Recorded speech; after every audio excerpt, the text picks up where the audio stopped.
지난 금요일 경기도 광명시 신안산선 공사 현장에서 지하 터널이 붕괴되는 안타까운 사고가 있었습니다. 매몰된 작업자 한 분이 아직도 실종 상태에 있는데 조속히 무사 귀환하시기를 간절히 기원합니다. 이 사고로 2,300여 명의 주변 주민들께서 긴급히 대피했다가 귀가하셨고 인근 초등학교가 휴교하는 등 불편과 불안이 계속되고 있습니다. 또 어제는 부산 사상구 도시철도 공사 현장에서 대형 싱크홀이 발생했고 서울 마포구 애호개역 인근 도로에서도 땅꺼짐 사고가 발생했습니다. 그동안 우리는 대도시 중심으로 많은 지하철을 건설했을 뿐 아니라 상하수도, 전선, 지중화 등 지하 공간 활용을 계속해서 늘려왔고 땅을 깊이 파야 하는 고층 대형 건물 공사도 어느 나라보다 많았습니다. 그런데 그 과정에서 안전에 충분한 주의를 기울이지 못한 결과 집안 약화로 인한 사고가 급속하게 늘고 있습니다. 2018년 이후 싱크홀 사고가 연평균 2,000건 이상 발생하고 있고 서울시 관리도로 가운데 27%가 집안 침하 위험이 있다는 통계도 있습니다. 국민의힘은 지하 구조물과 공공설비 안전을 위한 입법 정비 등 실질적인 제도 개선 방안을 마련하고 안전 대책을 꼼꼼하게 수립하겠습니다. 미국의 상호관세 유예 조치로 급한 불은 껐지만 여전히 기업과 경제의 불안은 큰 상황입니다. 지난주에 말씀드린 대로 정부와 국회, 공공과 민간이 힘을 모아서 범국가적 대응 체계를 즉각 가동해야 합니다. 그런데 지금 민주당의 대응을 보면 국민과 기업을 생각하는 마음이 조금이라도 있는지 답답하기 그지없습니다. 지난 7일 민주당 이재명 전 대표는 미국의 상호관세 부과 방침에 대해 정부 대응이 부족하다, 안을 내라, 전폭적으로 지원하겠다며 목소리를 높였습니다. 그런데 불과 하루 뒤에 한덕수 대통령 권한대행이 미국 트럼프 대통령과 전화 통화를 하고 관세를 비롯한 양국 현안에 대한 협력 논의를 시작하자 급격한 태세 전환으로 태도가 180도 달라졌습니다.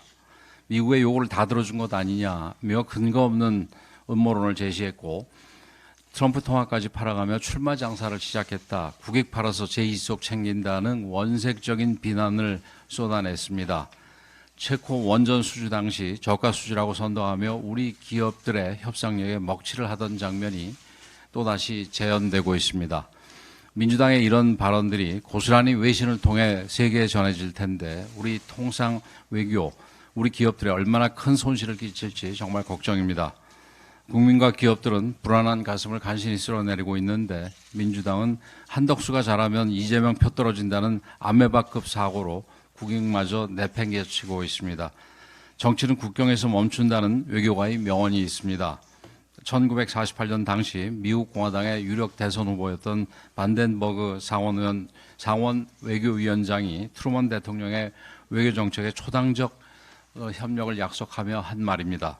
미국은 이런 초당적 외교를 바탕으로 마샬 플랜을 통해 유럽 재건을 지원했고 IMF, 세계은행, 가트, 나토 설립 등 수많은 외교적 성과를 거둘 수 있었습니다. 그때 만약 공화당이 지금 우리 민주당처럼 어깃장만 놓았다면 미국이 지금처럼 국제 질서를 주도하는 초강대국이 되지 못했을지도 모릅니다. 그만큼 초당적 외교의 힘이 큰 것입니다. 이재명 전 대표와 민주당은 관세 전쟁마저 정쟁의 소재로 삼는 반국익 정치를 즉각 중단하고 초당적 외교에 협력하기 바랍니다. 이는 대한민국의 산업과 일자리, 민생이 걸려있는 생존의 문제입니다. 표 계산에 눈이 먼 저급한 정치로 외교의 발목을 잡는다면 대통령은커녕 정치인이 될 자격도 없음을 자인하는 것입니다. 국민의힘은 그 어떤 것에도 흔들리지 않고 외교의 중심을 잡아가겠습니다. 정부, 경제계와 함께 국민과 기업을 위한 통상해법을 끝까지 찾겠습니다. 오늘과 내일 우리 당의 대통령 경선 후보자 등록이 있습니다. 어려운 상황이지만 좋은 후보들께서 많이 나서주기를 기대합니다. 우리 당의 경선 원칙은 명확합니다. 모든 후보는 같은 출발선에 서야 하고 같은 기준 아래 경쟁해야 합니다. 특정인을 옹립하는 일도 누구의 불이익을 주는 일도 없을 것입니다. 그런데 일각에서 무책임한 발언으로 당에 상처를 주고 있습니다. 자신들에게 유리한 환경을 조성할 목적으로 또는 자신의 행동을 정당화할 목적으로 터무니없는 음모론을 제기하는 경우까지 있었습니다.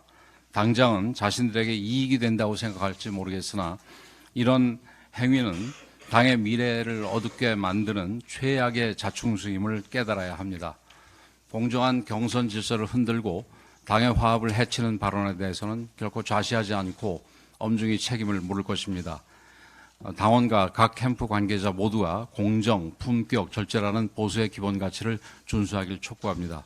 오늘은 정책을 한 가지 말씀을 드리도록 하겠습니다.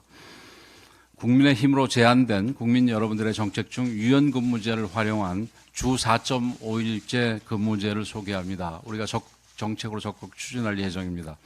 울산 중구청은 주 40시간 근무 시간을 유지하면서도 금요일 오후에 휴무를 가질 수 있도록 유연근무제를 활용한 주 4.5일제를 시범 실시 중입니다. 직원들은 월요일부터 목요일까지 하루 8시간 기본 근무 시간 외에 1시간씩 더 일하고 금요일에는 4시간만 근무한 뒤 퇴근하는 방식입니다. 다만 업무 공백을 막고 시민에게 기존과 같은 서비스 시간을 제공하기 위해 정원의 25% 범위 내에서 모든 직원들이 순환 방식으로 제도를 이용하고 있습니다. 총 근무 시간이 줄지 않기 때문에 급여에도 변동이 없습니다.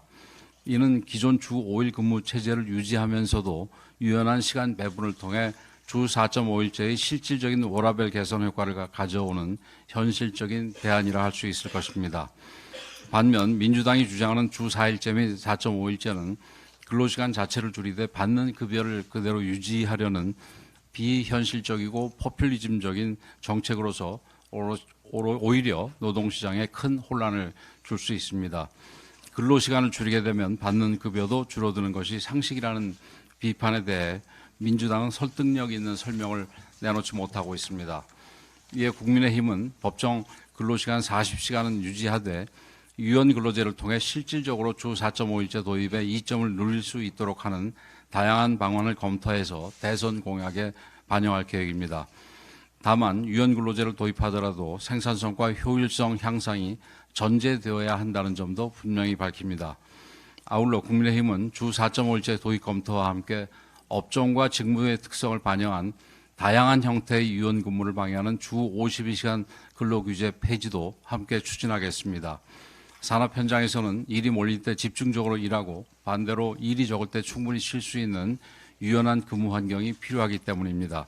특히 반도체 등 첨단 산업을 비롯해 주 52시간 규제로 인해 생산성이 저하되고 있는 산업 분야를 면밀히 분석해서 실질적인 제도 개선 방안도 함께 마련하겠습니다. 주 5일제와 주 52시간 근로규제는 시대의 흐름과 산업의 다양성을 반영하지 못하는 획일적인 제도로서 유연한 근로문화 구축의 걸림돌이 되고 있습니다. 국민들의 개개인의 삶의 방식과 업무 형태가 다양해진 오늘날 일률적인 주 5일 근무와 52시간 상한 규제는 오히려 생산성과 자율성 모두를 저해할 수 있습니다. 국민의힘은 유연 근무제를 적극 활용하여 산업별, 직무별, 생애 주기별로 다양한 근무 형태가 가능한 선진형 근로문화 정책을 추진하겠습니다. 노동시장의 새로운 역사가 될 수 있도록 최선을 다하겠습니다.